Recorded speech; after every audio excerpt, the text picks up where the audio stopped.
Hey guys, tonight we're slipping into the cold stone halls of Castle Dracula. But don't panic. I've heard his new no biting after midnight policy is strictly enforced, though fair warning. If you start craving garlic bread at 3 a.m., you might want to sleep with one hand on the nightlight. Classic vampire lore says you'd be dead meat here. But trust me, we're about to rewrite the blood-sucking 101 textbook. So before you get comfortable, take a moment to like the video and subscribe. But only if you genuinely enjoy what I do here. And hey, drop a comment with your city and the time right now. Let's pretend we're all huddling in this draft castle together. Shall we? Now dim the lights. Maybe turn on a fan for that soft background hum. And let's ease into tonight's journey together. You wake up in a 4-poster bed, draped in velvet darker than a moonless night. Your head fuzzy, like you've just survived a 3-day espresso binge. The air smells metallic sharp, but not the way you'd expect. In every movie, this is the moment the Count swoops in with fangs glinting. But instead, you hear silverware clinking softly from the next room. Curiosity, and maybe a reckless lack of self-preservation, pulls you out of bed, your socks sliding over the icy stone floor as you follow the sound to a dining hall where sunlight spills through arched windows, painting dust motes gold. There he is, Count Dracula, perched at the head of a mahogany table that could seat a small army, wearing a silk dressing gown the color of dried blood. But wait, instead of a screaming victim in his grasp, there's a crystal goblet in one hand, filled with a rose-colored liquid that catches the light like stained glass. He sips it slowly, pinky raised, like a Victorian lady at a tea party.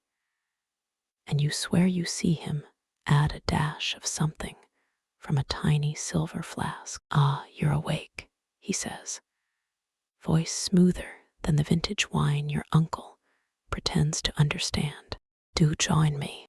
The stag blood is particularly fine this morning, imported from the Carpathian foothills. The herd there grazes on wild thyme, gives it a lovely herbal finish. Your brain short circuits. Stag blood, since when do vampires order from a gourmet blood menu? In Bram Stoker's version, this guy was all about dramatic neck-biting and creepy castle vibes, not the culinary equivalent of a hipster artisanal coffee shop. You sink into a chair across from him, eyeing the array of silver dishes. There's a platter of what looks like cured boar meat, a bowl of deep red berries glistening with dew, and yes, even a basket of warm bread, garlic-free. You note with relief, though later you'll learn that's just today's menu. Let me guess, you say, trying not to stare at the goblet. This isn't the usual drain a traveler dry breakfast special. The Count chuckles, a sound like distant thunder. My dear, the 19th century was so obsessed with theatrics, all that cloak swooping and dramatic monologues, terribly inefficient when you're trying to maintain a balanced diet. Besides, humans taste stressed these days. Too much screen time, not enough fresh air, ruins the flavor. He swirls his drink thoughtfully. Deer now they're calm. They graze, they nap. They appreciate a good sunset. Much more palatable if you pick up a piece of bread, still warm, and wonder if this is how all vampire mornings go. In the stories, Dracula's diet is a horror show, but here it's almost domestic. He talks about blood types, like a sommelier discussing terroir, complains about the difficulty of sourcing organic bat milk. Apparently, baby bats are fussy eaters, and mentions that he's trying to cut down on midnight snacks for the sake of the local villagers' sleep schedules. Wait, you say. You're concerned about the villagers' sleep. Since when do vampires care about bedtime routines? He shrugs. Even immortals appreciate a quiet night. Besides, if they're well rested, they're less likely to come after me with pitchforks. Efficiency, my dear, it's the key to eternal life. He gestures to a plate of roasted chestnuts. Try one. They're seasoned with a dash of my own special blend. You nibble cautiously, expecting something weird, but it's just nutty, warm, perfectly salted. The Count smiles, pleased, and you realize with a jolt that this isn't the monster from the books. This is a vampire who hosts breakfast lectures on ethical blood sourcing in the modern age, and probably has a secret stash of herbal teas in his study. As you sit there, sunlight creeping closer to the table, he doesn't flinch. By the way, another myth busted, though he later explains he just prefers the shade, like a cat. You can't help but feel like you've stumbled into a parallel universe where Dracula's greatest vice is oversalting his stag blood, not oversucking his victims. By the time breakfast ends, you're weirdly relaxed. Sure, the guy has fangs, but he also asks if you want seconds and critiques the castle's heating system. These medieval architects had zero sense of thermal efficiency. As he excuses himself to tend to the bat sanctuary, you linger, staring at the empty goblet. Traditional vampire lore says you should be terrified, but instead, you're curious. What other secrets does this castle hold? What else has Dracula been hiding from the history books? Maybe you won't live forever, but for now, you're pretty sure you'll survive at least until lunch, and that's saying something, considering you're having breakfast with a vampire who prefers his blood served with a side of sarcasm. After breakfast, Dracula gestures for you to follow, his dressing gown sweeping the floor like a dramatic cat that's mastered the art of flair. Now, the real magic happens not in the ballroom, he says, but in the kitchen. None of that burning garlic wreath nonsense. Here, I keep a strict no superstition zone beyond the pantry. You suppress a snort. Who knew vampires had kitchen rules? The kitchen is a labyrinth of copper pots and flickering candelabras. But beneath the medieval aesthetic, there are modern oddities. A stainless steel espresso machine hums in the corner, and a chalkboard lists today's blood types. O plus deer, ab wolf seasonal special.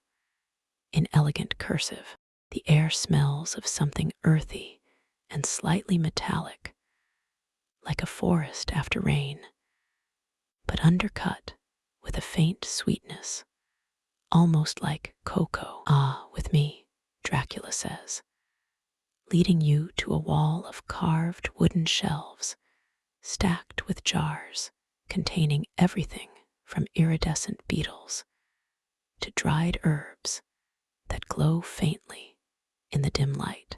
Let's start with the basics. Blood is the foundation, of course, but even immortals need variety. See this? He holds up a jar of deep purple berries that pulse gently, like tiny heartbeats. Nightshade currants, grown in the castle's east garden. They pair splendidly with raven blood. Adds a nice tartness.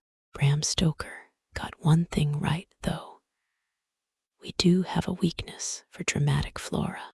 You spot a jar labeled bat wing pickles and raise an eyebrow. Souvenir from Transylvania. Homemade, he replies proudly. The bats don't mind. They shed wings like humans shed hair. Plus, the brine is infused with elderflower. It cuts the gamey flavor. Pair it with a blood sausage. Divine. Your brain trips over the mental image of Dracula at a farmer's market, haggling over organic bat wings. But he's already moving to a stone counter, where something that looks like glowing moss simmers in a copper pot. Mistletoe broth, he explains, not the kissing kind. This variety grows on vampire graves, excellent for digestion. Contrary to popular belief, we love plants. Well, most plants. Garlic, overrated. A culinary bully, really. And wait, garlic. In the kitchen, Stoker's Dracula would recoil. But this count just shrugs. Oh, the garlic aversion. A myth started by a particularly clumsy vampire in 1897. He got lost in a French kitchen and mistook a garlic bulb for a decorative onion. Embarrassing incident, really. These days, I use it sparingly roasted, mashed into a blood sauce. Adds depth. You're starting to think the real horror story here is how many centuries vampires wasted avoiding perfectly good seasoning. But the weirdest discovery is a locked cabinet labeled human confections. Proceed with caution. Inside, jars of honey, tins of Earl Grey tea, and a suspiciously large stash of dark chocolate truffles. Don't look at me like that, Dracula says, sounding almost defensive. Even immortals crave a sugar rush now. And then, did you know, in the 1700s, vampire noble used to host cocoa parties where they'd pretend to drink it, all the drama. None of the indigestion. Ridiculous, really.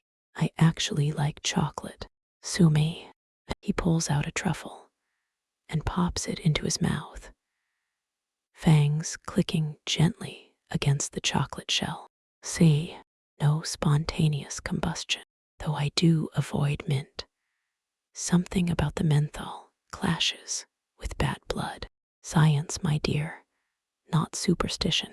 You hesitate, then try a truffle yourself. Rich, dark, slightly smoky, like it was flavored with a midnight stroll. Dracula nods, pleased, like a chef watching a critic approve his weirdest creation. The kitchen also holds secrets of preservation. Glass cases display dried dragonfly wings, a crunch texture, perfect for garnish. Vials of Mundu condensed moonlight, used to keep blood fresh. And a whole shelf dedicated to salts, black lava salt, sea salt infused with vampire ash, apparently a byproduct of, well, you don't ask. And something labeled Romanian peasant tears. He insists it's just a marketing name. As you wander, you notice a copper pot labeled emergency human stew. Just add water. Dracula coughs. Old family recipe. Never used, I swear. These days I prefer ethical sourcing. He gestures to a window where bats flutter past, their wings catching the last of the sunset. Bats are misunderstood, excellent pollinators, terrible table manners, but their blood, light, citrusy, great for breakfast smoothies. You're starting to see the castle, not as a den of horror, but as a very fancy, very old-fashioned gourmet kitchen, where every ingredient has a backstory, longer than Dracula's cape. The Count talks about terroir, umami, and the importance of letting blood breathe before serving. And you can't help but wonder if he'd have a 5-star review on Immortal Yelp by the time he starts demonstrating how to infuse blood with star anise, using a Victorian-era tea strainer, no less. You're half convinced that vampire cuisine is just hot cuisine with better marketing. Who needs neck biting when you can have a perfectly aged stag blood reduction with a side of bat wing pickles as he hands you a small vial of moondew to experiment with at home. Note, do not try this at home. You realize something. Bram Stoker's Dracula was a monster of shadows, but this Dracula, he's a monster who writes grocery lists and argues with the castle's resident rats over who ate the last truffle. And honestly, it's kind of charming. After the kitchen tour, Dracula suggests a light evening stroll, which, in vampire terms, means heading into the mist-shrouded forest at sunset with a cane that's probably hiding a sword or a very fancy butter knife. Hunting, he says, is an art, not the slash-and-grab nonsense Hollywood depicts. No capes flapping, no dramatic "I am Dracula" speeches. That's how you get staked before appetizer hour. If the forest is alive with whispers, owls hoot, leaves rustle, and somewhere distant, a wolf howls not in hunger, but in what sounds like mild annoyance. Dracula moves like smoke, pausing every few steps to tilt his head, as if listening to a symphony only he can hear. You realize he's not just looking for prey, he's auditioning them. Ah, there, he murmurs, gesturing to a clearing where a stag stands silhouetted against the moon, its antlers like branching shadows. It's grazing peacefully, tail flicking lazily at a moth. Perfect. Notice the posture. Relaxed, not a flicker of stress. The eyes are clear. No signs of existential dread or unpaid taxes. Prime specimen. In Bram Stoker's novel, Dracula hunts humans like their convenience store rice and vegetable roll easy, convenient, slightly disappointing. But here, he's a connoisseur, rejecting a nervous rabbit, too jittery, tastes like espresso shots, and a fox with a twitchy nose, probably gossiping too much. Stress ruins the marrow. It's like watching a food critic reject dishes at a 5-star restaurant. Except the dishes are dear. You're picky, you say, dodging a low-hanging branch. Quality over quantity, he replies, offended. Would you want to drink the blood of someone who's been binge-watching true crime at 2 a.m.? All that cortisol, bitter, like drinking regret, with a side of cold pizza. He pauses, watching a trio of deer pass by. No, wait, the fawn there. See how it nuzzles its mother. Happy, secure. That's the stuff. Blood infused with love and maternal warmth. Delicate, floral notes. You bite back a laugh. Is he serious? Turns out, yes. He explains that vampire physiology is sensitive to emotional terroir.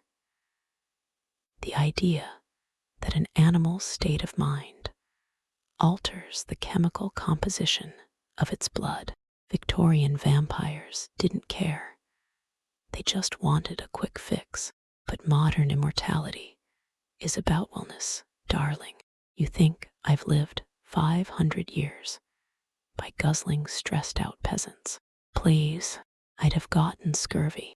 He demonstrates by approaching the stag slowly, not as a predator, but as a gentle acquaintance. The stag doesn't bolt. It actually seems to acknowledge him, lowering its head in a sort of mutual nod. Trust is key, Dracula says softly. I've been feeding from this herd for decades. They know I take only a little, and I leave them herbs that boost their iron levels. Symbiosis, not slaughter. Wait, vampire, as forest nutritionist.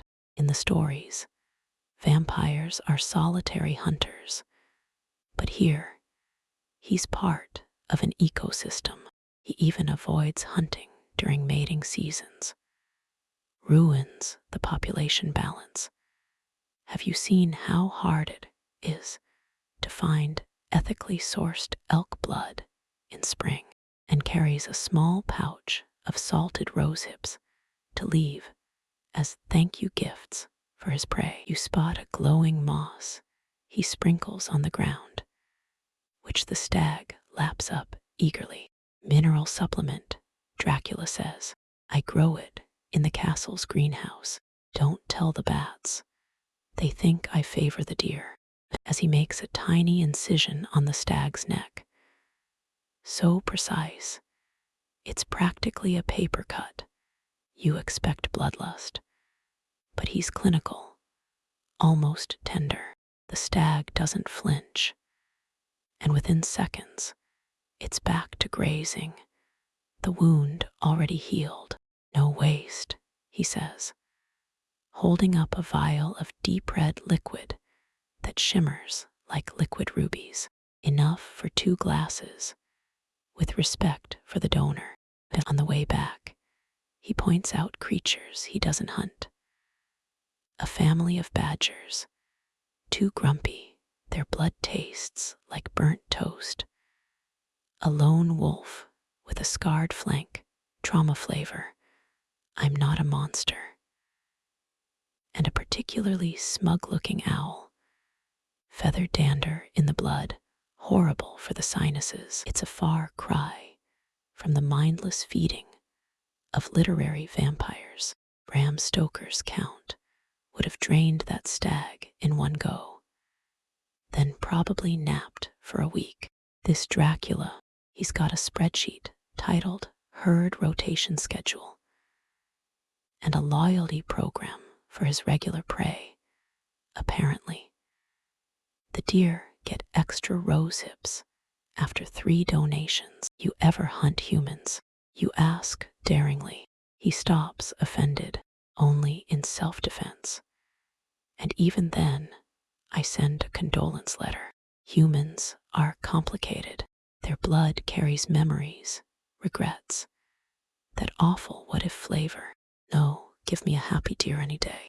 At least they don't overthink their life choices while grazing. By the time you return to the castle, the vial of stag blood is already being prepared for dinner, paired with nightshade currants and a side of roasted nettles, because iron deficiency is a vampire's worst enemy. As you sit down to eat, you realize that Dracula's version of hunting isn't about fear or power. It's about balance. Respect. The castle's greenhouse is not what you expect. Instead of wilting nightshade or cursed roses, it's a riot of greenery that glows softly under domed glass, as if the moon itself spilled its light into every leaf. Dracula pushes open the iron door, and a wave of humid, earthy air hits you tinged with something sweeter, almost like caramelized honey. Ah, here we are, he says, sweeping a hand toward a wall of twisting vines, dotted with luminescent blue flowers, the size of your palm. Their petals pulse gently, like tiny lanterns guiding lost travelers. Bloodworts, not the dramatic, bleed when touched. Variety Stoker wrote about those are just overgrown weeds. These are the crown jewels of my collection. You lean in, cautious.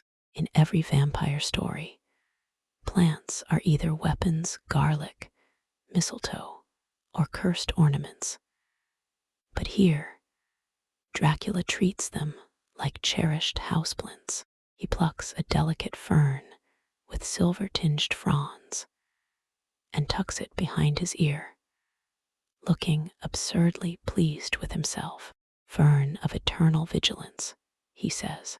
It alerts me when guests approach, much more polite than a motion sensor. Also excellent in a blood smoothie for texture. But the real star is a squat, gnarled plant in the corner, its leaves thick and rubbery, speckled with gold. Dracula approaches it like a devotee, murmuring something in Latin that sounds suspiciously like, "There's my little troublemaker." Moon blossom, he explains, only blooms during a full moon, and only for 3 hours. The sap, he taps a leaf, and a single drop of amber liquid wells up, is the key to my morning brew. Wait, brew, as in like tea. He gestures to a stone counter where a copper kettle steams, next to a porcelain teapot painted with bats doing yoga. You don't ask. Oh, vampires love rituals, he says, dropping a moon blossom sap drop into the pot. In 1832, I invented a scandal by hosting a blood and breakfast salon where we paired oolong with bat blood. The Gothic elite were horrified. But Count, they said, where is the suffering? Darling, suffering is overrated. Give me a warm cup and a good book. He pours 2 cups, the liquid inside a deep, iridescent purple that shimmers like spilled galaxy.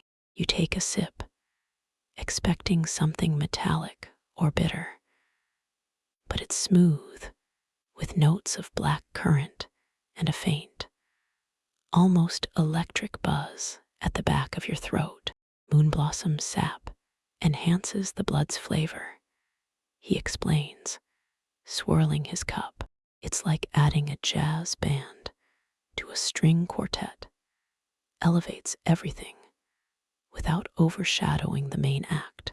But the greenhouse holds more than just fancy ingredients. There's a trellis of climbing ivy that whispers when you pass. Gossip vine, Dracula says, tells me who's been nicking the truffles from the pantry, looking at you, resident poltergeist. And a basin of floating water lilies, whose petals change color based on his mood. Today, they are a moody indigo, though he insists it's just the lighting. You spot a familiar plant. Wolfsbane, the legendary monkshood that's supposed to kill vampires on contact. Here, it's potted neatly on a windowsill, next to a jar of honey. Ah, wolfsbane, Dracula says, rolling his eyes. Another myth from that clumsy 1897 vampire. The truth, it gives us heartburn, like eating a whole lemon while running a marathon. Unpleasant, but hardly fatal. I use the leaves to flavor blood sausage. Adds a nice peppery kick. He plucks a wolfsbane leaf, crushes it between his fingers, and sniffs appreciatively. See, no smoking flesh, No dramatic hissing, just a strong herb humans love, exaggerating our weaknesses. Next, they'll claim we're allergic to Wi-Fi as he tends to a particularly finicky orchid. It's demanding more moonlight, apparently. You realize that Dracula's plant hobbies isn't just about cuisine. It's about connection. He talks to the bloodworts like old friends, scolds the gossip vine for spreading rumors, and even has a plant of the month plaque this month, moon blossom, for its impeccable timing and refusal to wilt during solar eclipses. In Bram Stoker's world, the Count's castle is a tomb of shadows, but here, the greenhouse is a heartbeat, lush, alive, buzzing, with secrets that taste like starlight and absurdly fancy tea. When he offers you a second cup, you accept, realizing that every plant in here is a rebellion against the stories that painted vampires as monsters afraid of sunlight's gentle cousins. Tell me, you say, do all vampires garden like this? Most are too busy brooding in coffins. He sniffs. But really, what's the point of eternal life if you can't perfect the art of moon blossom infused cordial? Mortals have it right. Life's too short not to nurture something that outlives you. He pauses, then adds, though in my case, outlives is a relative term. By the time you leave the greenhouse, the moon blossom's buzz has settled into a warm hum, and you're weirdly jealous of Dracula's morning routine. Who needs a boring cup of coffee when you can sip star-powered tea with a vampire who names his plants and argues with vines? The next time you pass a wilting houseplant, you'll probably think of him curled up with a book, sipping his fancy brew, while his gossip vine tattles on the poltergeist. Turns out, even monsters need a hobby. The castle's kitchen transforms at night. Candles float like fireflies. Copper pots stir themselves with invisible spoons, and Dracula stands in front of a stone hearth, cape billowing not from dramatic intent, but because he's accidentally summoned a draft. Magic, he says, waving a hand dismissively, is just science that's had a few centuries to practice its stage makeup. In Bram Stoker's world, vampire magic is all curses and foggy transformations. But here, it's domestic. He flicks a finger, and a pile of wild mushrooms levitates, slicing themselves into perfect, paper-thin discs that arrange themselves neatly on a silver platter. Julian curse, he says, took me 50 years to master. Worth it for the lack of knife-related accidents. You watch as he sprinkles a pinch of what looks like stardust over a simmering pot of stag blood. The liquid bubbles, then glows faintly, shifting from crimson to a deep, royal purple. Aging curse, he explains, normally takes 72 hours in a cellar. This cuts it down to 72 seconds, though I did overdo it once in 1743. Ended up with blood that tasted like it had survived the Black Plague. Lesson learned. Patience, even for immortals, is a virtue. The real showstopper is the flavor transfusion ritual. He produces a glass vial of summer rainwater, collected during a thunderstorm in 1896, labeled with extra ozone, and a sprig of lavender from his greenhouse. Watch closely, he says, twirling the sprig like a tiny wand. The lavender's scent intensifies, swirling into the air before sinking into the rainwater, which now shimmers with a soft purple hue. Scent to flavor conversion, he says proudly. No more tedious steeping. Just will the essence into the liquid. Works wonders for cocktails. If you raise an eyebrow, so it's like magical sous vide. He grins, fangs catching the candlelight. Precisely, Victorian vampires would have called this blasphemy. All their blood must be raw, untainted by mortal tricks nonsense.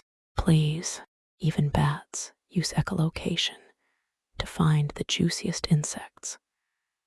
Why can't we use a little magic to enhance umami? But it's not all smooth spells. A loaf of bread he's trying to levitate suddenly deflates, collapsing into a dense, rock-like mass.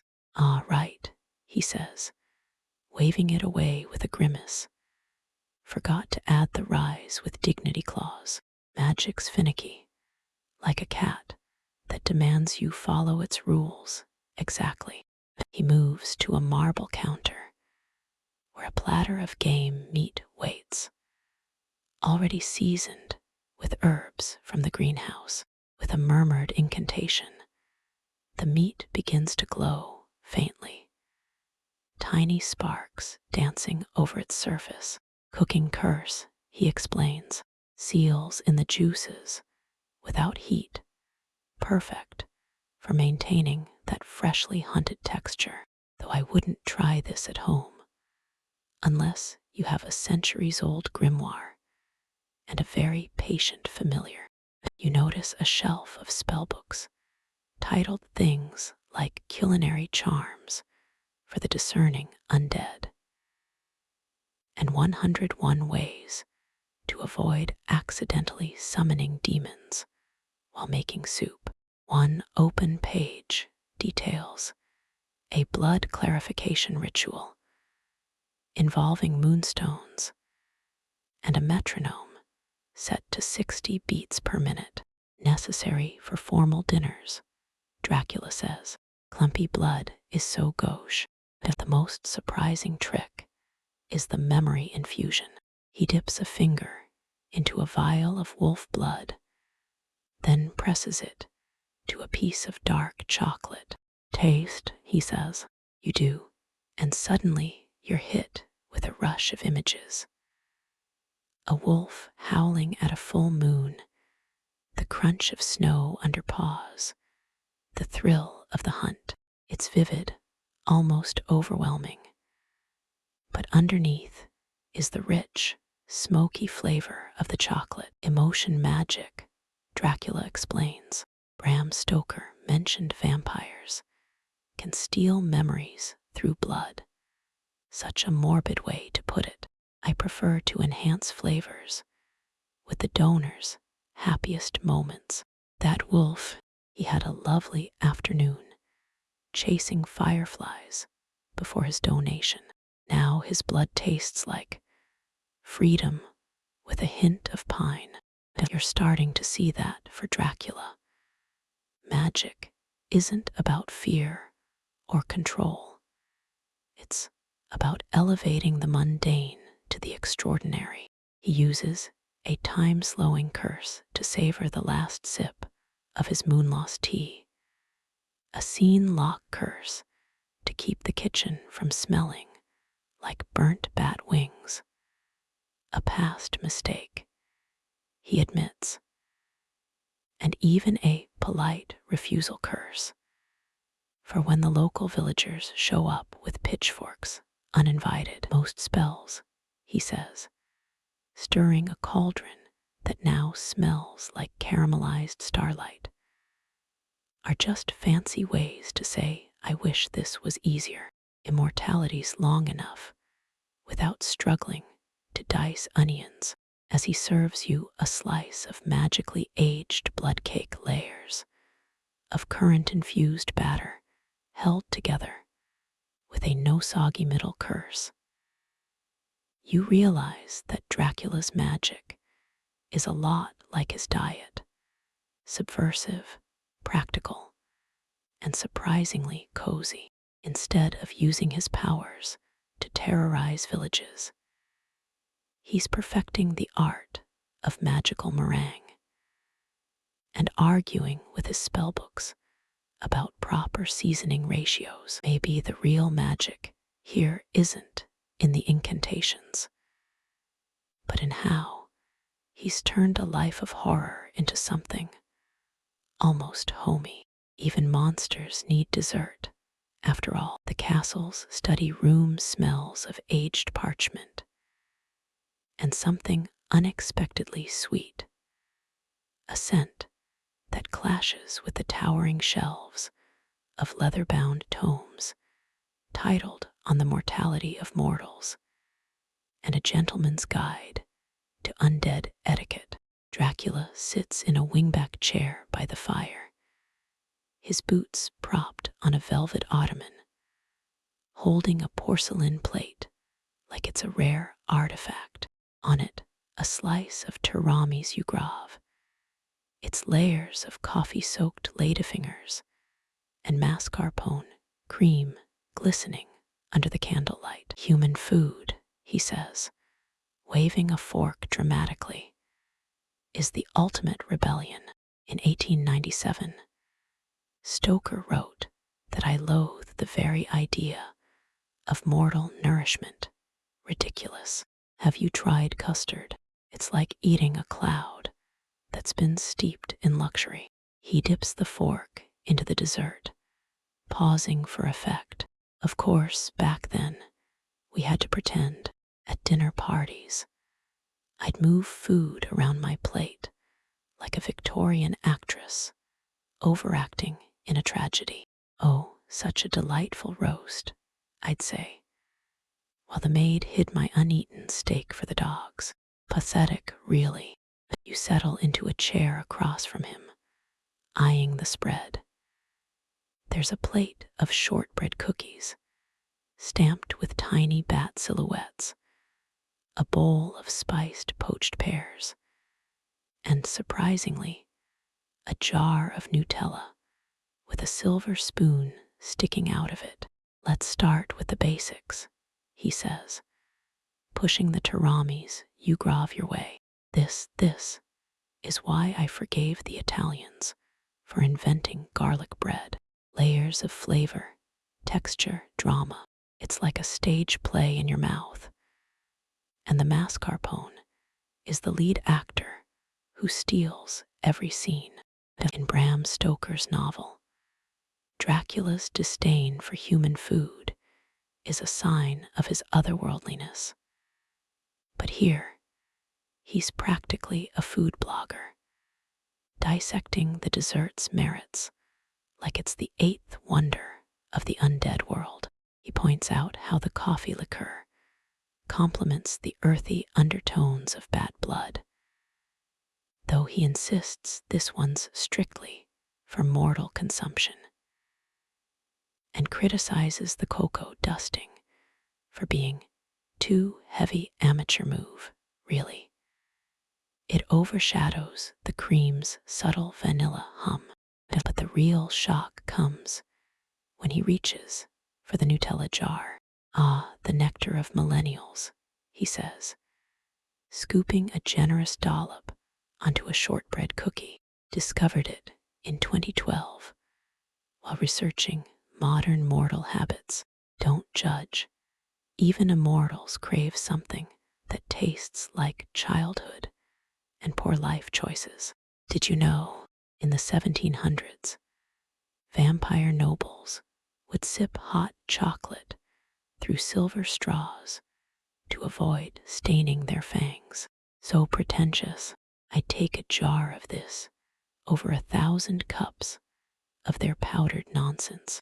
He offers you a cookie, Nutella, oozing messily. A sight so un-Dracula, it's almost surreal.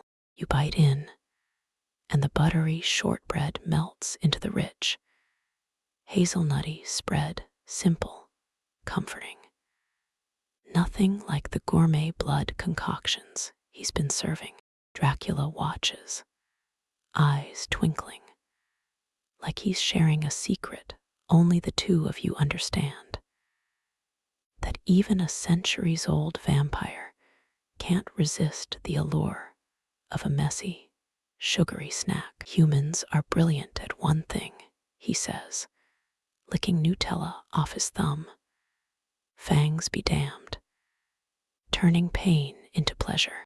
Bread, just grains and water. But add butter and sugar. Poof, a vehicle for joy. No wonder they're so obsessed with their comfort food. It's a rebellion against the inevitability of death. Us, we have eternity, so we can afford to savor the silly stuff. He moves on to the poached pears, swirling them in a sauce of red wine and star anise, magically reduced, of course, to save time. In 1873, I attended a Parisian salon where a vampire claimed he'd never stoop to eating fruit. I nearly choked on my macaron, literally. Turns out, he was allergic to raspberries, but pride wouldn't let him admit it. Mortals aren't the only ones with toxic masculinity.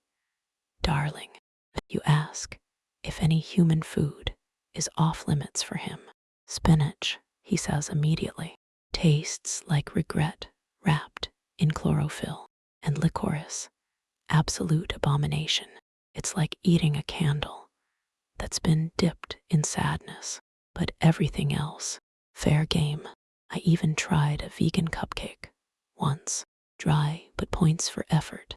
As the fire crackles, and he reaches for a second helping of tiramisu, this time unabashedly licking the plate clean. You realize that Dracula's love for human food isn't just about taste, it's about connection. He talks about visiting mortal bakeries in disguise, complimenting grandmothers on their apple pies, and once accidentally starting a food fight in a 1920s speakeasy. Long story involving a flapper and a rogue eclair. Stories make us out to be monsters who recoil from bread, he says, crumbs dusting his waistcoat. But the truth is, we're just picky eaters with extra time on our hands. And really, what's more terrifying? A vampire who drinks your blood, or one who critiques your dessert plating. By the end of the night, you're both sticky-fingered and laughing at the absurdity of it all. Dracula, the legendary count, doodling bat shapes in the Nutella jar with his finger, complaining that modern cookies lack the buttery defiance of the 19th century. It's a far cry from the shadowy figure in Stoker's pages, and somehow infinitely more fascinating. As you stand to leave, he whispers, "Don't tell the bats about the Nutella. They'll start demanding their own jars. And last time they got sugary. Let's just say the East Wing still has bat-shaped chocolate stains on the ceiling." You nod, grinning. Some secrets, it seems, are worth keeping, especially when they involve a vampire with a sweet tooth and a jar of stolen joy. The next morning, you're greeted by a scent that stops you in your tracks. Garlic, rich, roasted, caramelized, a warm, golden haze that should be triggering every vampire stereotype in your brain, but instead makes your stomach growl. Dracula stands at the kitchen island, peeling cloves with the precision of a surgeon. His cape casually slung over a chair like a disgraced opera singer. Ah, excellent timing, he says, flicking a clove into a cast iron pan, already sizzling with olive oil extra virgin. Imported from a grove, he's had a standing arrangement with since 1523. Today, we debunk the silliest of myths, the great garlic debacle. Bram Stoker would have fainted if he saw this. In Stoker's novel, garlic is the ultimate vampire repellent, a bulb of holy terror that burns like acid on undead skin. But here, Dracula tosses an entire head into the oven, wrapped in foil like a present for a very confused werewolf. Roasted garlic, he says, is nature's caramel, sweet, creamy, zero chance of spontaneous combustion. The garlic aversion, a marketing ploy by 19th century vampire hunters who couldn't tell a shallot from a sunflower. He explains that the real reason vampires avoided garlic for so long was social, not supernatural. Imagine showing up to a coffin convention reeking of garlic, he says, flipping a clove in the pan with a fork. You'd be banished to the misty corners with the vampires who thought wearing capes indoors was edgy. No, we pretended to hate it to fit in. Classic case of undead peer pressure.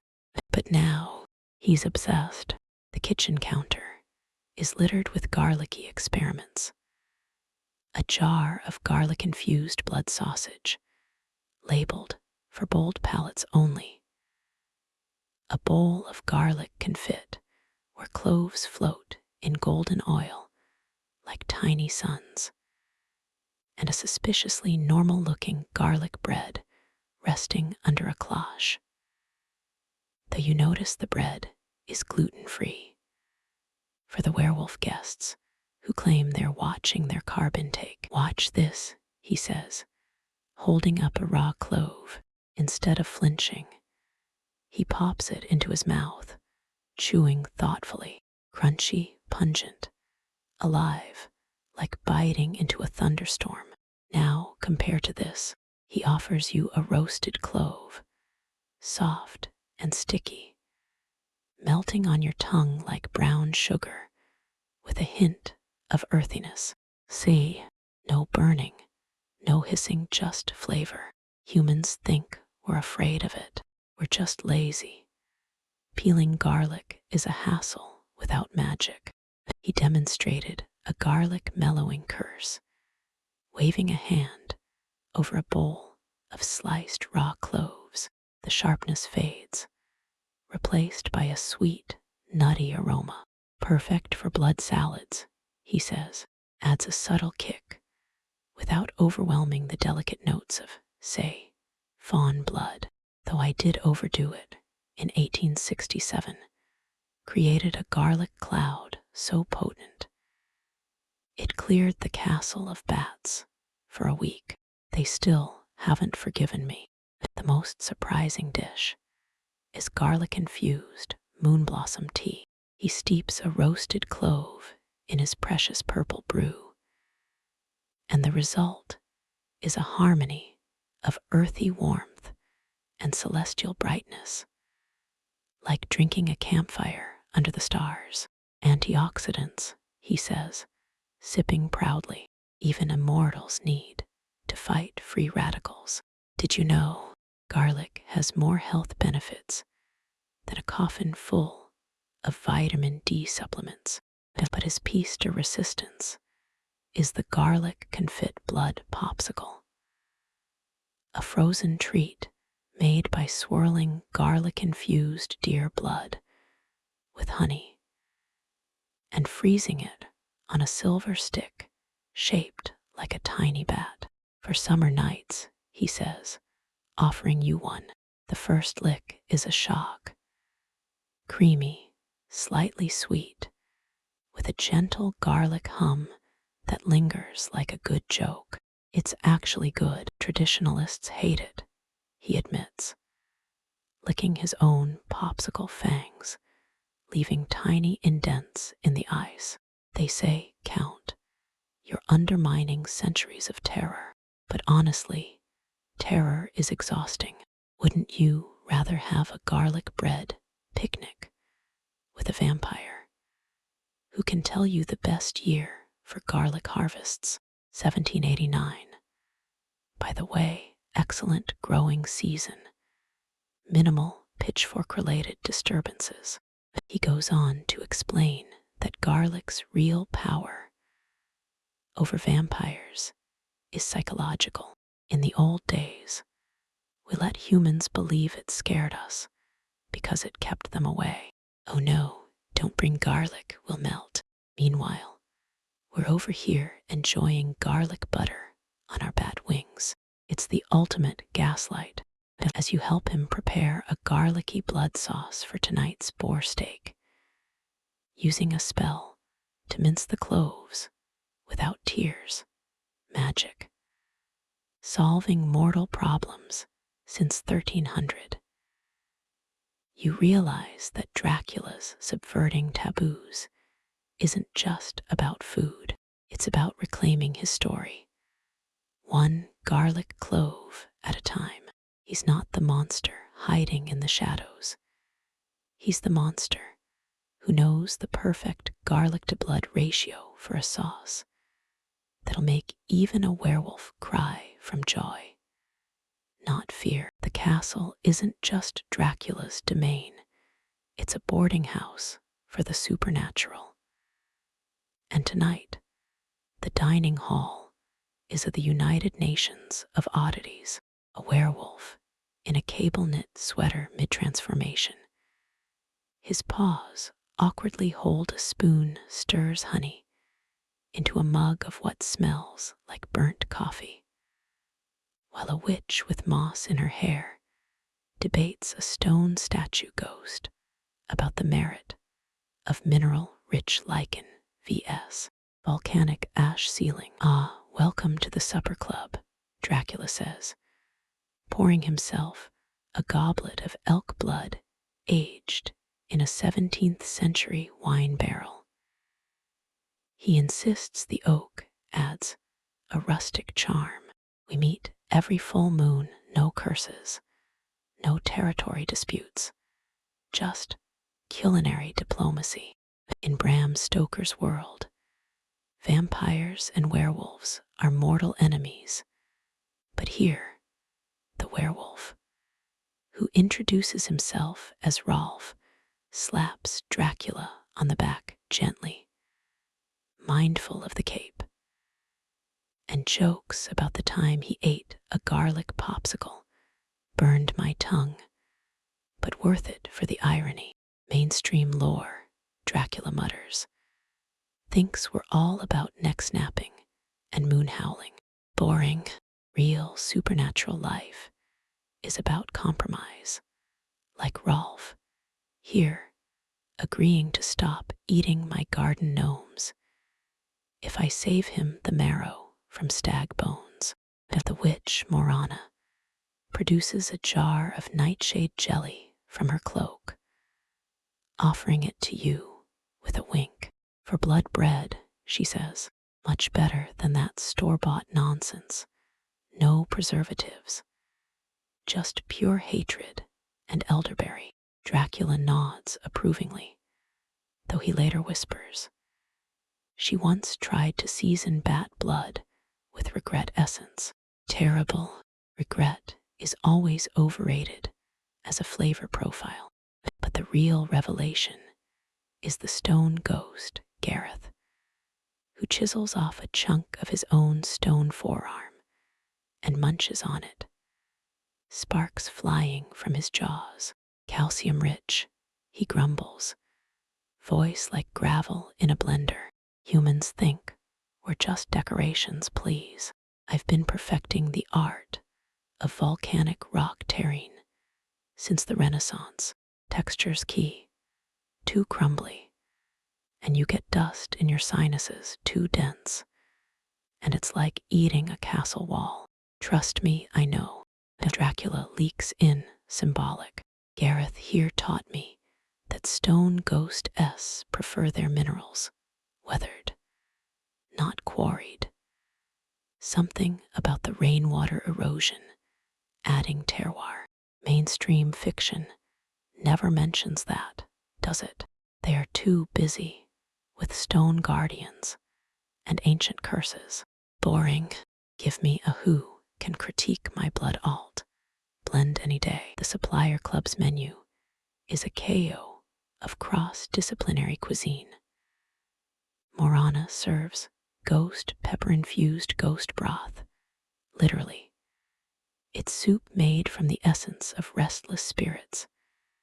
Adds a spicy kick of unresolved trauma.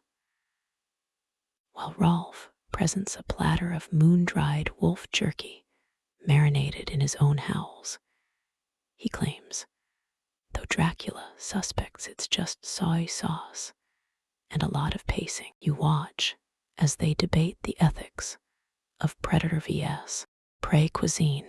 Morana argues that eating the souls of the wicked is karmically balanced, while Rolf counters that a deer tastes better when it's lived a happy life. Ever tried venison from a stressed animal?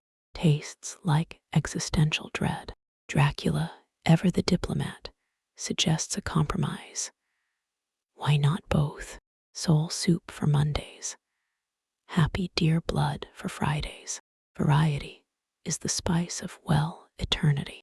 That the most unexpected friendship is between Dracula and the castle's resident poltergeist, a mischievous spirit named Leela, who floats through the room, stealing bits of Gareth's stone snacks.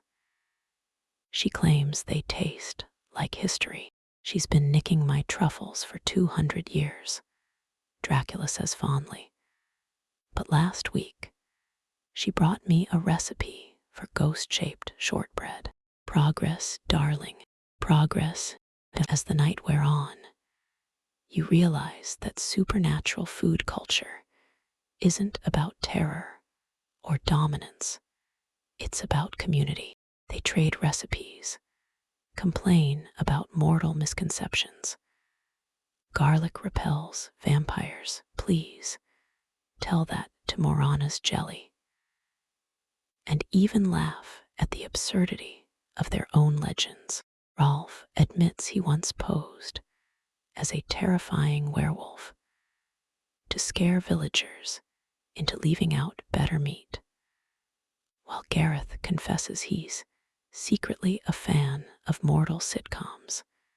The Addams Family, authentic, bewitched, insulting to real witches. Stories make us out to be monsters, Dracula says, sipping his elk blood as Leela tries to balance a garlic clove on Gareth's stony nose. But monsters don't argue over whether gargoyle terrine pairs better with red wine or blood orange juice. We're just people with fangs and claws, and in Gareth's case, a calcium deficiency. And by the end of the night, you've sampled wolf jerk, smoky, slightly furry, ghost broth, surprisingly savory, with a hint of longing, and even a piece of Gareth's stone snack, crunchy, mineral-rich.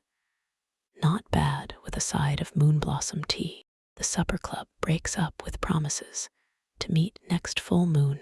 Rolf, promising to bring improved jerky. No more howl marinade, he swears. Morana threatening to bring spicy soul stew. And Gareth grumbling about needing to find a new quarry with better tasting granite. As you follow Dracula back to the kitchen, he sighs contentedly. See, even the most terrifying creatures just want someone to share a meal with. Well, except for the occasional demon. Those guys are always rude about the seasoning. You smile, realizing that in this world, the scariest thing isn't the monsters under the bed. It's the thought of missing out on the next supernatural supper club. Who knew cross-species dining could be so deliciously normal? The annual blood moon banquet is not what you'd expect. In Bram Stoker's version, it'd be an orgy of bloodshed, screaming victims, dripping chandeliers, the works. But here, the dining hall is lit by candelabras shaped like entwined bat wings, their flames casting gentle shadows on linen, tablecloths the color of dried roses. Each place setting holds 7 silver utensils for various blood textures, Dracula explains, and a crystal goblet etched with the castle's coat of arms. A bat balancing a garlic clove on its wing, because even tradition needs a sense of humor. Now pay close attention, Dracula says, adjusting his cravat, embroidered with tiny moon blossoms, because black tie doesn't have to be boring. Victorian vampire etiquette was a nightmare. All no fangs above the soup course, and always drain the left carotid first. Barbaric, we've refined it since then. Modern undead dining is about elegance, not excess. He demonstrates the 3-sip rule for blood wine. First sip, to acknowledge the donor. Second, to appreciate the terroir. Third, to savor the immortality. It's so precise. You half expect him to pull out a ruler to measure the angle of his goblet. In 1812, he says, I was banned from a Viennese vampire salon for oversipping. Can you believe? They called it undiplomatic. The first course arrives. A clear consommé made from bat blood, clarified until it's as transparent as moonlight, with floating edible stars made from condensed moondew.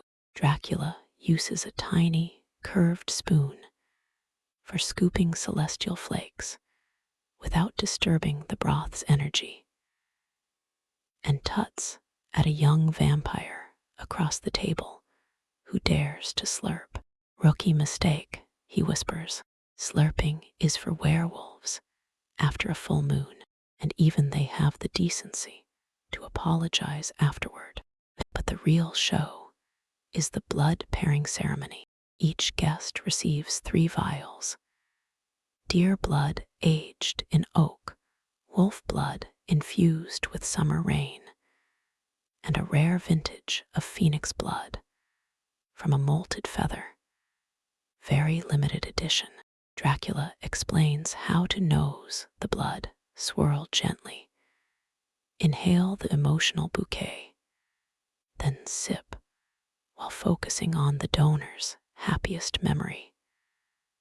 A trick he learned from Morana, though he insists he improved the technique. You see, he says, swirling the phoenix blood like a sommelier. This one tastes of rebirth smoky, with a citrus finish from the phoenix's last flight over lemon groves. Stoker never mentioned that, did he? Vampires love terroir. We're like the sommeliers of the undead world. Except we don't charge $50 for a tiny pour. The main course is where tradition meets absurdity. A whole roasted griffin chick, small, fluffy, slightly charred around the claws, served with a side of shadow potatoes, magically grown in the castle cellar, their skins pitch black, flesh snow white. Dracula demonstrates the correct way to carve it. Start at the breast, Avoid the wing joints. They're prone to curses if mishandled. And never, never use the steak knife for potatoes. That's what the tiny fork is for. Victorian vampires thought forks were mortal nonsense. No wonder their banquets were so messy. You notice that the silverware is labeled with tiny plaques. For curled blade, surged edge, slender, pointed tip, and your personal preference. A daily spot with a bat-shaped handle. Etiquette, Dracula says. It's about opposing needs. Even immortals get chocolate cracks. At 2 a.m., the most entertaining moment comes when a nervous vampire is born, spills wolf blood on his waistcoat. Dracula clucks sympathetically, waving a napkin that magically absorbs the stain removal curse. 18th century French works on blood, wine, and existential dread. Don't fret, he tells the newbie. I once spilled elderberry cordial on a cardinal in 1597. He thought it was a holy miracle. Mortals are so easy to please. As the night progresses, you realize that vampire etiquette isn't about fear or control. It's about ritual, yes, but also about community. They toast to another century without pitchforks, laugh at the old days when blood was served in skull cups, so impractical they leak, and even take turns posing for undeadstagram photos. Dracula insists on a smolder, but not too brooding. We're not teenagers in a goth phase. The final course is a blood mooncake, layers of currant-infused sponge, held together with moonblossom cream, topped with an edible silver bat that flaps its wings when you bite into it. A mild animation curse. No bats were harmed in the making. Dracula eats it with a tiny fork, pinky raised, complaining that the cream is a touch too sweet. Reminds me of the 1980s, when everyone thought neon was a good idea. By the end of the banquet, you're more overwhelmed by the number of utensils than any supernatural horror. Bram Stoker's Dracula would have found this all deeply unimpressive. No drama, no terror, just a bunch of immortals arguing over whether phoenix blood pairs better with star anise or cinnamon. But that's the point, isn't it? The real subversion is that vampires aren't above worrying about proper napkin placement or whether their blood wine is too earthy. As the guests start to drift away, Dracula leans in, grinning. Admit it, you thought we'd be tearing into throats, not debating the merits of silver vs. gold flatware. Horror's all about subversion, my dear. And what's more subversive than a vampire who knows the difference between a soup spoon and a blood ladle? The banquet ends with the clatter of silverware and the distant howl of a werewolf who's clearly had too much phoenix blood. But Dracula lingers, tracing the rim of his goblet with a finger. You know, he says, voice quieter than usual, this wasn't always how it was. The elk blood aged in oak. The garlic confit, all of it, came from a mistake. You follow him to a dimly lit corridor lined with portraits, their subjects mostly Dracula in various capes. One, from 1897, has him awkwardly holding a cricket bat. A phase, he mutters, but one painting stands out. a young woman with sharp eyes and a satchel slung over her shoulder, standing in a sunlit meadow, a stag at her feet. Nadia, he says softly, immortal botanist, 1863. She stumbled into the castle during a storm, convinced I was going to drain her. Instead, she lectured me on unethical blood sourcing for 3 hours. In Bram Stoker's novel, Dracula's interactions with humans are all predatory. But Nadia was different. She called me out, he says, smiling at the memory. Count, she said, you're a grown immortal. Stop eating like a rabid badger. Do you know how much iron you're missing by only drinking from stressed travelers? He chuckles, but there's a sadness in his voice.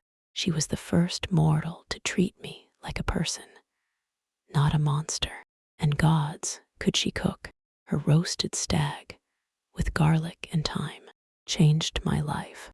He leads you to a dusty study, where a leather-bound journal lies open, pages yellowed, but handwriting neat.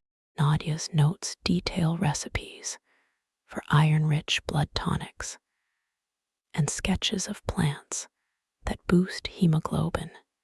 See, she recommended moon blossom years before I started cultivating it. But the most telling entry is a letter from Dracula to Nadia, dated 1865. You were right.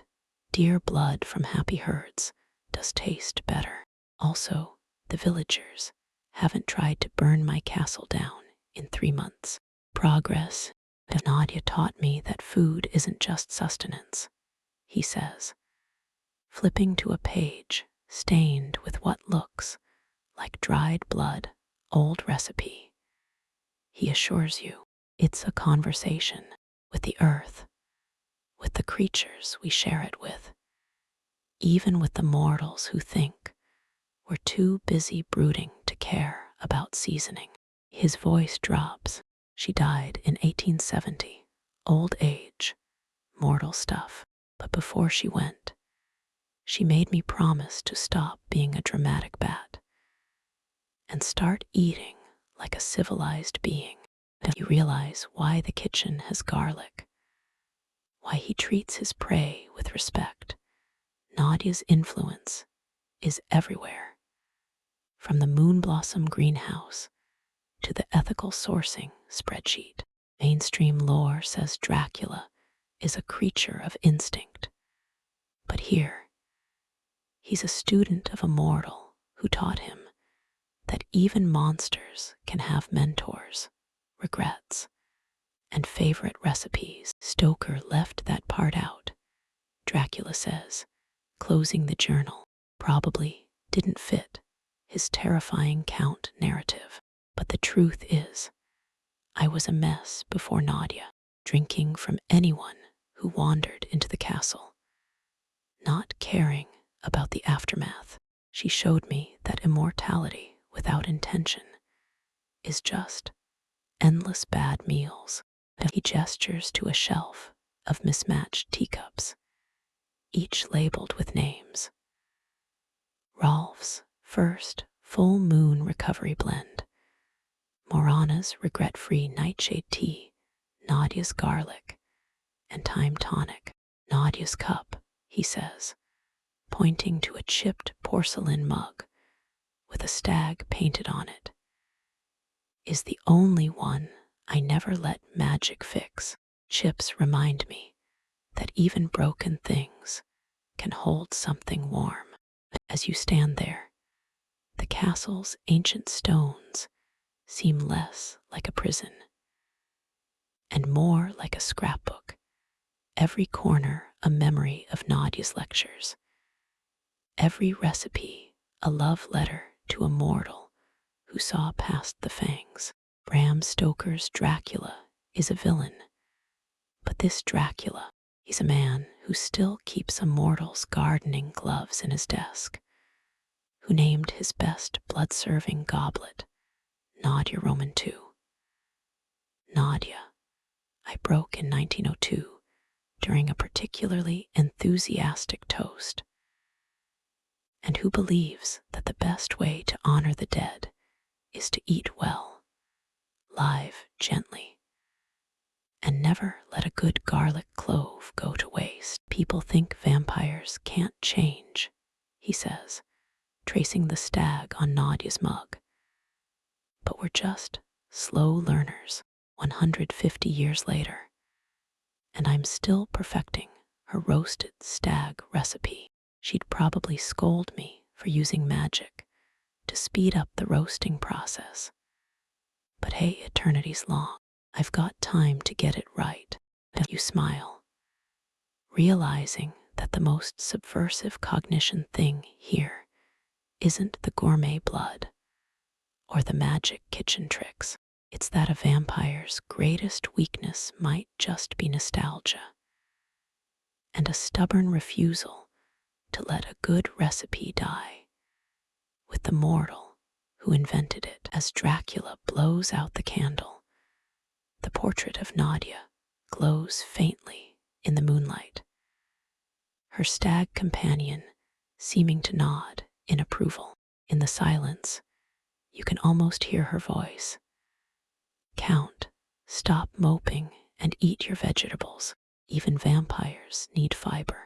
Some legends are meant to be rewritten, and sometimes the scariest thing about a vampire is how much he reminds you of your own grandfather, if your grandfather happened to live in a castle and have a decades-long obsession with garlic-infused anything. Hey guys, tonight we're strapping on metaphorical hiking boots and following Dracula on a blood source reconnaissance mission, which, in vampire terms, means he's packed a picnic basket full of moonblossom tea and complains about modern GPS like a grandpa yelling at a microwave.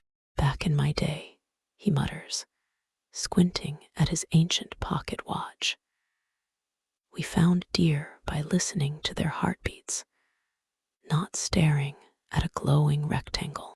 You're standing at the castle gates as dawn breaks, the mist curling around your ankles like a cat that's decided you're its new scratching post. Dracula adjusts his daywalker cloak, a gift from Morana, enchanted to look like normal leather. No more dramatic cape swishing complaints from mortals, he says proudly, and hands you a vial of emergency sunblock serum. Smells like roses and regret. First rule of blood sourcing, he says. Always bring a backup for when your ethical hunter act gets mistaken for creepy forest lurker. The journey starts in a sunlit meadow where Dracula stops to sniff the air, fangs clicking in concentration. He says. Rabbit blood here is too nervous. Did you know rabbits have anxiety dreams about being chased? Taints the blood with a flight or fight tang. Not great for sipping.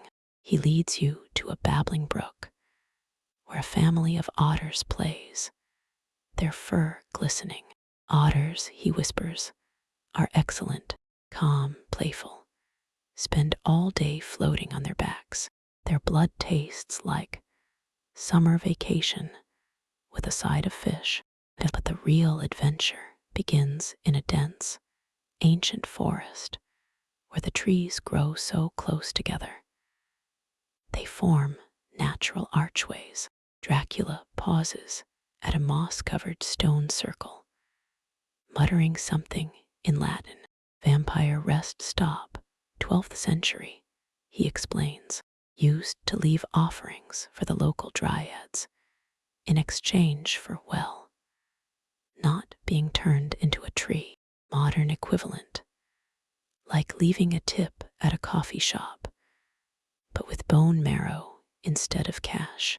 You spot a glowing trail of fungi leading deeper into the woods. Ah, the Pixie Express, Dracula says, following it. They deliver rare blood samples for a price, usually a jar of Nutella or a mortal's lost sock. Don't ask why socks. Fey logic is weirder than my great-aunt's hat collection. In Bram Stoker's novel, Dracula's bloodlust is a force of nature. But here, he's a picky shopper, rejecting a stag with too much city air in its lungs, and a fox that definitely stole someone's picnic basket. Greed is so detectable in blood. He even has a list in his pocket. Wanted, blood with notes of pine and serenity, no side of existential dread. Please. The most unexpected detour is a visit to a vampire-owned organic farm. Yes, farm, a sleek, modern building hidden in a valley where bats flutter in and out of mesh tunnels, and deer graze in pastures labeled Zen Zone, complete with meditation music speakers, sustainable blood farming. The owner, a vampire in overalls, tells you no stress, no chasing. They come to us when they're feeling generous. Tastes better too. Ever had blood from a deer that's been doing yoga? Divine. Dracula nods approvingly, inspecting the bat blood collection tubes. This is the future, he says. No more skulking in shadows. Just honest, hardworking immortals growing their own food. Stoker would have hated it. Too boring for his drama. But boring is underrated. Boring means no pitchforks at dawn. On the way back, you stumble upon a human hiker lost in the woods. Instead of panicking, Dracula offers directions and a packet of his legendary blood-flavored mints. They taste like, well, mint with a hint of something metallic. But he swears they're a conversation starter. See, he says, as the hiker thanks him and walks away, none the wiser. Mortal interactions don't have to end in neck biting. Sometimes they end in giving out mints and complaining about trail mix being too crunchy. By sunset, your picnic basket is filled with vials of otter blood, labeled chill vibes only. Pixie delivered firefly essence for fancy cocktails, and a jar of organic bat blood from the farm with a cute label that says, "Happy bats make happy blood." Dracula looks exhausted but satisfied, like someone who's just found the perfect pair of socks after decades of searching. Finding new blood sources, he says, as you near the castle, is like dating lots of awkward first meetings, some terrible flavors. But every now and then, you find someone who complements your palate. Literally, in this case. He pauses, grinning, though unlike dating, I don't have to pretend to like their taste in music. You laugh, realizing that Dracula's version of a hunting trip is less terrifying pursuit and more hipster food tour with fangs. He's not just looking for blood. He's looking for connection, even if it's with a content otter or a tech-savvy vampire farmer. As the castle comes into view, lit by torches that flicker like giant fireflies, you can't help but think that maybe the most subversive thing about this vampire isn't his diet. It's how damn normal he makes immortality seem. Who needs a life of horror when you can have a life of ethical blood sourcing, magical picnics, and arguing with pixies over sock preferences? Tonight, you'll sleep soundly, knowing that somewhere in the castle, Dracula is probably labeling his new blood vials with tiny stickers and complaining that the otter blood is slightly too aquatic for his taste. Just another day in the unlife of a vampire who's more concerned with flavor profiles than with causing them. The castle's kitchen is buzzing like a beehive on espresso when you walk in, except the buzz is coming from Dracula, who's pacing in front of the hearth, muttering about mortal culinary audacity and the ethics of cheese pairing. A mortal man in a crisp white chef's coat stands at the marble counter, examining a vial of stag blood like it's a rare vintage, his brows furrowed in concentration. "Ah, good you're here," Dracula says, grabbing your arm. "Meet Chef Henry. He's here to enlighten me on modern human cuisine." Though so far, he spent 20 minutes debating whether blood sausage counts as a charcuterie board essential. Mortals and their buzzwords, I swear. Henry looks up, unfazed by the vampire hovering over his shoulder. "Count, please," he says, voice thick with a French accent. "Blood is blood, but technique is everything. Have you ever considered aging your dear blood in a cheese cave? The mold adds a delightful umami, like a forest floor after rain, but edgier." In Bram Stoker's novel, Dracula would have eaten Henry by now, but here they're arguing like two food critics at a pretentious restaurant. "Cheese cave," Dracula scoffs. "My blood ages in 17th century wine barrels. Thank you. Cheese is for mice, and well mice." Henry rolls his eyes, already pulling out a notebook labeled Vampiric Cuisine. A mortal's perspective. The collaboration starts with a simple goal: create a dish that bridges the undead and the living. Henry suggests blood-poached pears with garlic mascarpone, a combination that makes Dracula clutch his chest dramatically. "Garlic and cheese. You're trying to kill me, aren't you? This is a mortal assassination plot." "Count," Henry sighs. "Garlic is trendy now, and mascarpone is the gateway cheese for vampires who think they are too cool for brie.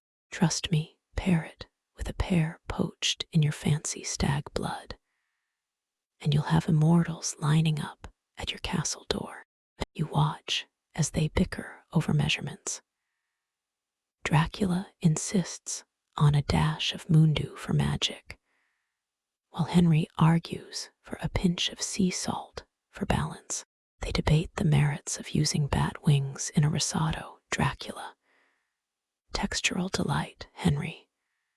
Too chewy, like eating a leather jacket." And whether blood can be used in a souffle. Henry: "With the right folding technique, yes, Dracula. Only if we add a no songy bottom curse." The most surprising moment comes when Henry pulls out a package of vegan cheese. "For our lactose-intolerant werewolf friends," he explains. Dracula stares at it like it's an alien artifact.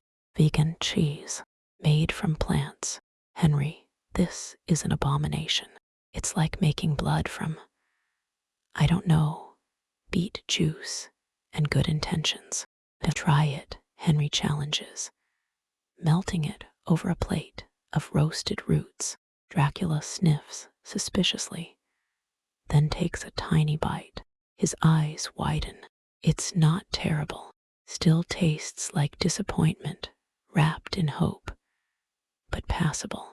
Fine, we can use it, but only if we call it undead cheese. Alternative sounds more dramatic. As they work, you realize Henry isn't afraid of Dracula. He's fascinated. He asks about the emotional terroir of blood, takes notes on how magic affects cooking times, and even suggests using a time-slowing curse to perfect his sauce reduction. In Paris, he says, chefs pay thousands for molecular gastronomy toys. You have actual magic. It's like having a sous vide that can also levitate your knife. Dracula, in turn, is learning mortal tricks. How to caramelize onions without magic. Tedious, but worth it.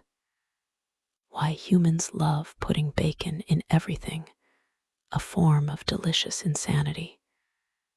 And the secret to a perfect roux. Patience, Count, patience. Something you have in spades. Apparently, the climax of their collaboration is the blood and chocolate tart. A dark chocolate ganache infused with moonblossom-aged elk blood, topped with a garlic caramelized pear, and a dusting of edible silver. Henry presents it with a flourish, while Dracula hovers, fangs clicking in anticipation. Wait, Dracula says, suddenly nervous. What if the mortals don't like it? What if they think it's too vampire-y? Henry claps him on the back. Count, please. Mortals love anything with artisanal and blood in the name. It's like catnip for foodies. Trust me, this tart will be the talk of Transylvania. Maybe even get you on Immortal MasterChef. You take a bite. The chocolate is rich, almost smoky, with a subtle metallic hum from the blood that's somehow grounding. The garlic caramel adds a warm, sweet kick, and the pear is tender, infused with the essence of the blood it was poached in. It's strange, yes, but undeniably good, like a dessert that knows it's breaking all the rules and doesn't care. Dracula takes a bite, closes his eyes, and lets out a contented sigh. Mon Dieu, he murmurs, then blinks. Wait, did I just say that? Henry, you're rubbing off on me. Next thing you know, I'll be saying c'est la vie while drinking espresso. Henry grins. Progress, Count, progress. By the end of the day, the kitchen is covered in chocolate smudges, garlic skins, and tiny bat-shaped cookie cutters. Henry's idea. For aesthetic, they've created a menu that blurs the line between mortal and undead. Blood and butter lettuce, salad, garlic-encrusted bat wings, Henry's twist on buffalo wings, and of course, the show-stopping blood and chocolate tart. As Henry packs his knives, Dracula hands him a vial of moonblossom sap.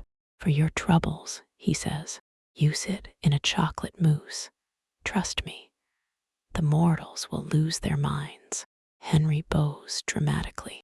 Until our next culinary adventure, Count, try not to eat any of your guests before dessert. Dracula watches him go, shaking his head. Mortal chefs, he says, are either fearless or foolish. I can't decide which, but gods, can they make a mean tart? You smile, realizing that the most subversive cognition part of this isn't a vampire working with a human. It's how naturally it happens.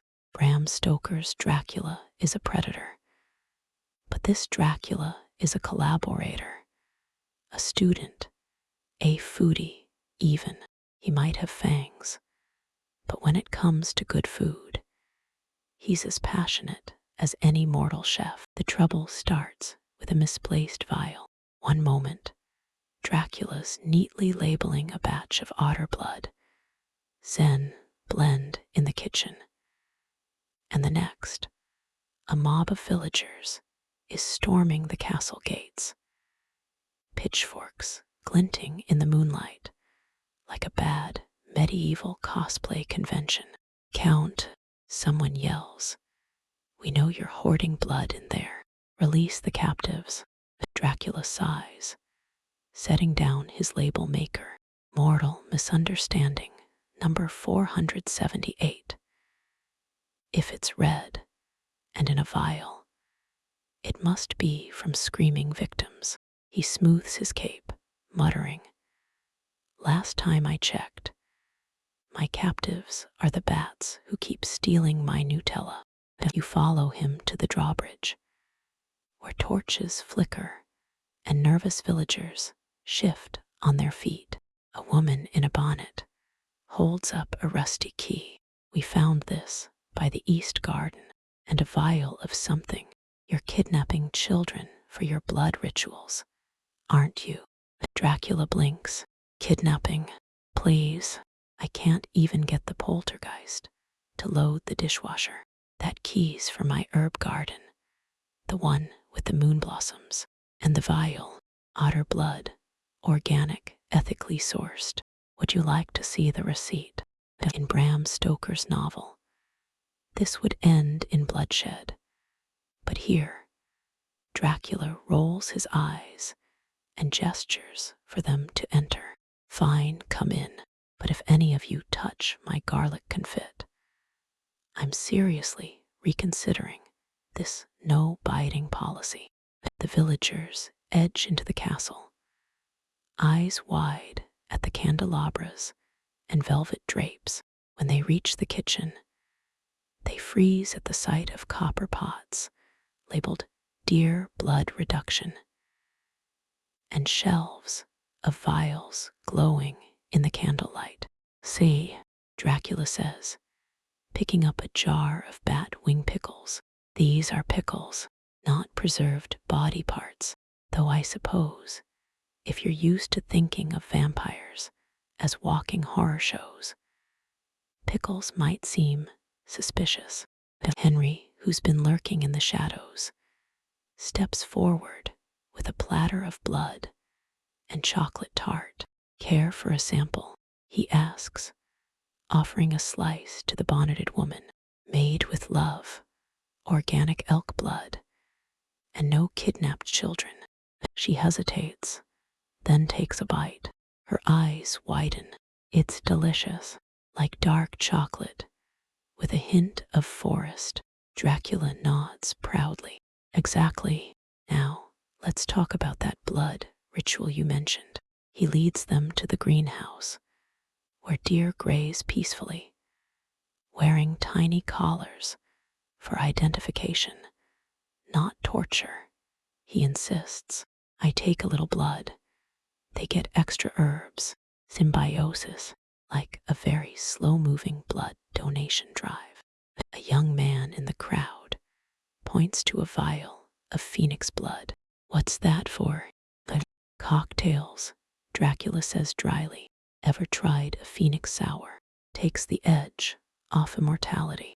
Bram Stoker would have hated it. Too frivolous for his brooding hero. The misunderstanding deepens when a villager spots a book titled Curses and Concoctions. High proof, he shouts. Dracula snatches it away. It's a cookbook, you fool. Curses refers to curried blood sausage, and concoctions are my moon blossom smoothies. Honestly, do you people even read titles before storming castles? Henry chimes in, holding up a garlic clove. And this, the great vampire repellent. Your count here uses it in everything. Roasted, mashed, even in his morning tea. The only thing he's afraid of is bad seasoning. The villagers exchange sheepish glances. The bonneted woman clears her throat. We We thought you were like the stories, you know, draining people left and right. Dracula sighs dramatically. Stories, always with the stories. Do you think I have time for draining when I'm busy arguing with pixies over blood delivery schedules? No, I'm a busy vampire. I have a garden to tend, a supper club to host, and now, apparently, a PR problem to fix. To prove his point, he offers them a tour of the emergency human stew cupboard empty, except for a single can of tomato soup from 1972, and the coffin collection. Most are used for storing winter clothes. One has a pile of old vinyl records. See, no screaming victims, just a lot of really old-fashioned trends. By the end of the tour, the villagers are munching on garlic shortbread and debating whether they should ask for the blood and chocolate tart recipe. The young man sheepishly returns the rusty key. Sorry about the, pitchforks. We saw the vial, and well, you know how rumors are. Dracula waves him off. Water under the castle bridge. Just next time, maybe send a letter first. Dear Count, are you a murderous monster? Or just a really dedicated foodie? I can work with that.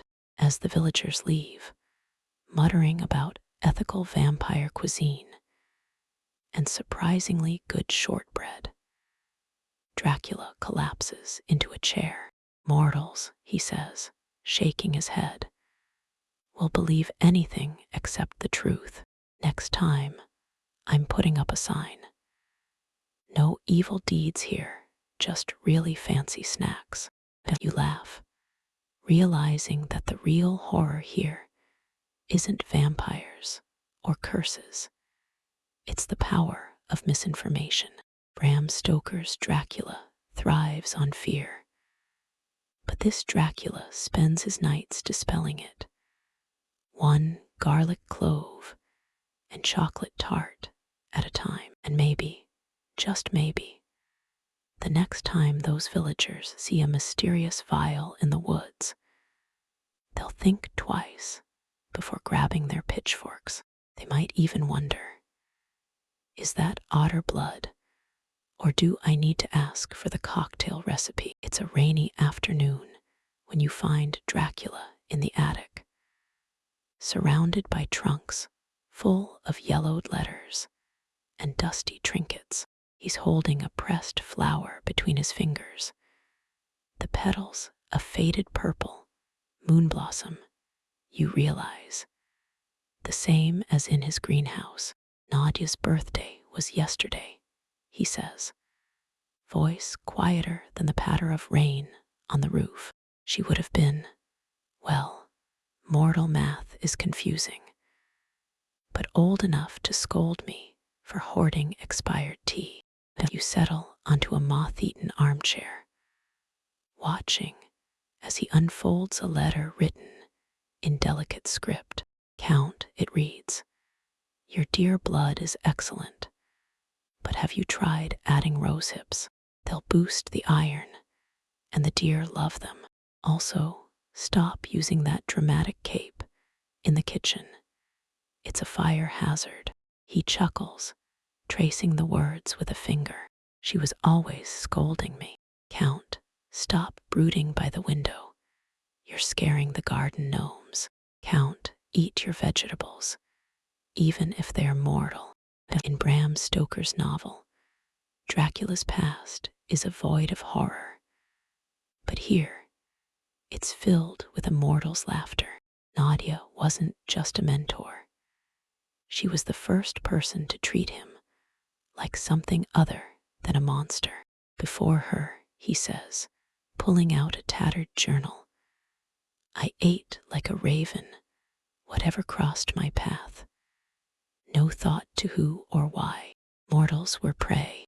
Then she showed up, ranting about unethical blood sourcing and the importance of a balanced diet.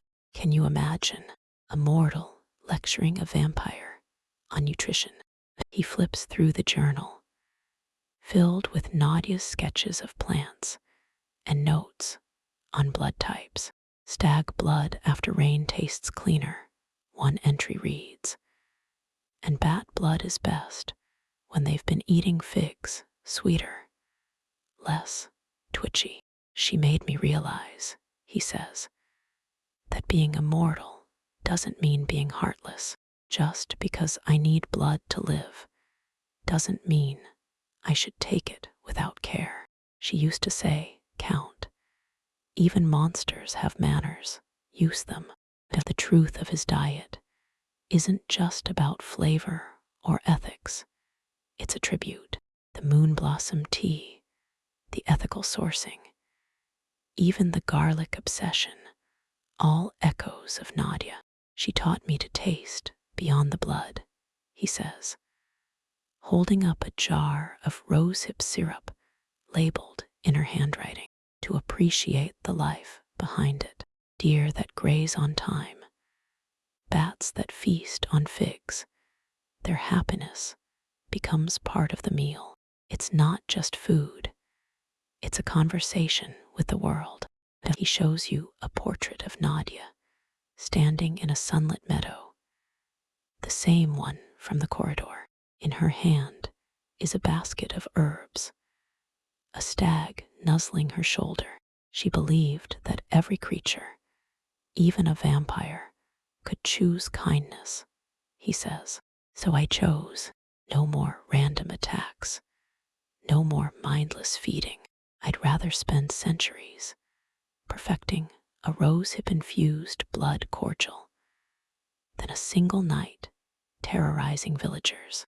Mainstream lore says Dracula is a creature of instinct, but here, his diet is a choice, one rooted in love and loss. Stoker never mentioned that, he murmurs, closing the journal. He didn't want a vampire who cried over a mortal's faded letters, or spent hours debating herb pairings with a deer. He wanted a monster, but monsters are just people we don't understand yet. As the rain picks up, drumming on the attic windows, Dracula stands, dusting off his cape. Come on, he says. I'll make us moon blossom tea. Nadia always said it tastes better on rainy days. Something about the melancholy enhancing the floral notes.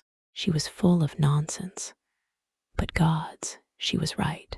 In the kitchen, he moves with a tenderness you haven't seen before, steeping the tea with care, adding a drop of rosehip syrup.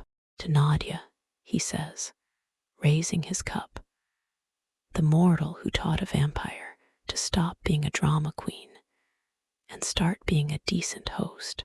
You clink cups, the tea warm and bittersweet, like a memory wrapped in starlight.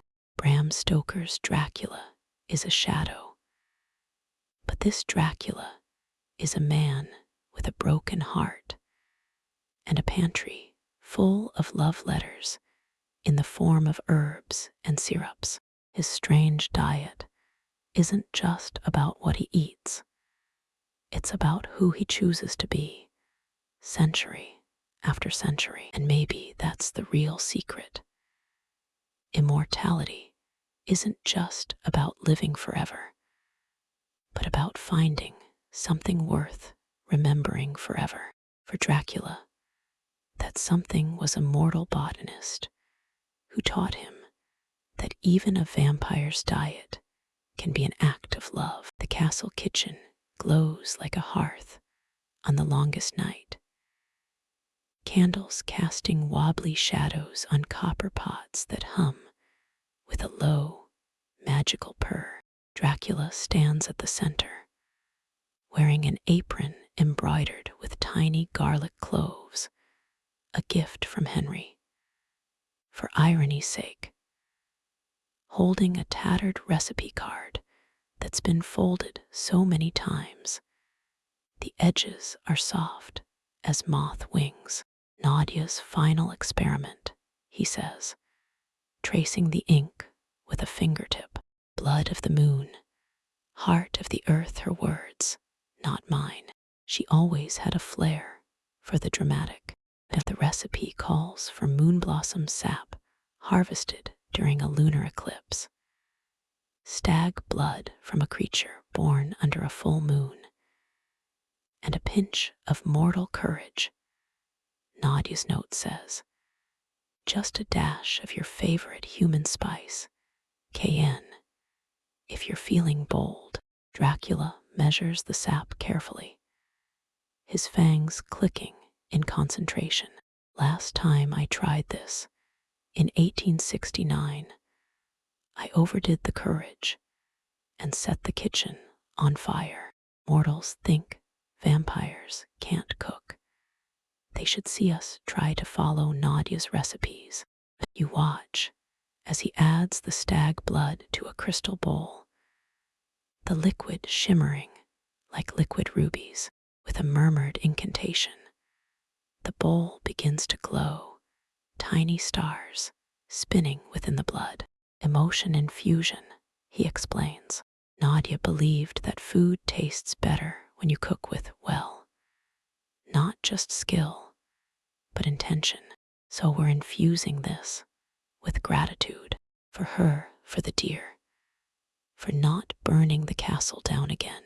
In Bram Stoker's novel, Dracula's experiments would involve curses and suffering. But here, it's a delicate dance of memory and magic. He adds a pinch of cayenne, then winces as the mixture bubbles furiously. Ah, right, mortal courage is spicy. Should have used paprika, like she suggested. He waves a hand, casting a cooling curse that makes the bubbles settle into a gentle simmer, releasing a scent like warm cinnamon and distant thunder. The final step is to dip a silver spoon into the mixture and hold it under the moonlight streaming through the kitchen window. Nadia said the moon's light would seal the intention, he says, his voice soft. The spoon glows briefly, then fades, leaving the mixture a deep, velvety purple. There, done. Now the moment of truth. He hands you a tiny silver cup, the liquid inside pulsing gently. Drink slowly, he says. It's intense, like drinking a memory you didn't know you had. You take a sip, and suddenly you're hit with a rush of sensations. The warmth of sunlight on skin, the earthy smell of moss after rain, the quiet joy of a job well done. Underneath is the rich, familiar taste of stag blood, but transformed, sweet, comforting, like a hug from someone you miss. Dracula watches, eyes bright. Good, perfect, you say, and mean it. He smiles, a real, genuine smile that reaches his eyes. Nadia would have approved. She always said the best recipes are the ones that make you feel alive. Even for a vampire, that's something. He sets down his cup, looking around the kitchen as if seeing it for the first time. This whole unexpected diet thing, it's not just about blood or garlic. It's about choosing to see the world differently, to find joy in a moonblossom tea, or a deer's peaceful grazing, or a mortal chef who argues about cheese. Mainstream Dracula is a creature of darkness, but this experiment is a celebration of light. Stoker thought we thrive on fear, he says, wiping a smudge of purple from the counter. But we thrive on connection, to the earth, to each other, even to the mortals who think we're too busy brooding to care about a well-seasoned steak. As the last of the mixture is cleaned up, Dracula blows out the candles one by one until only the moonlight remains. That's the end of the experiments, he says. No more chasing rare blood or arguing with pixies over delivery times. Just good food, good company, and maybe the occasional garlic pop quiz for new vampires. You follow him out of the kitchen, the castle silent except for the distant flutter of bats. In the hallway, he pauses at Nadia's portrait, murmuring something too soft to hear. Maybe it's a thank you, maybe a joke about the cayenne, but whatever it is, it feels like a goodbye, because sometimes the most revolutionary thing a vampire can do isn't to drink blood, but to honor the mortal who taught him to taste it. Now let your eyelids grow heavy, like the castle's ancient curtains settling over the windows. The story's done, but the warmth of that moonblossom tea lingers, soft, steady, like a heartbeat in the dark. Imagine the castle fading into mist, Dracula's laughter echoing gently as he fusses over his bat-shaped cookie cutters. You're safe here, wrapped in the quiet. The rain outside is just a lullaby. The fans hum a distant river. No need to worry about fangs or folklore tonight. Vampires are just people with extra time to perfect their garlic recipes. So sink deeper into the pillows. Let the story drift like smoke. Maybe in your dreams, you'll taste that final sip again, sweet, spiced, full of all the things stories forget to mention. Good night, darling. Sleep well, and may your dreams be as unexpected as a vampire's breakfast menu.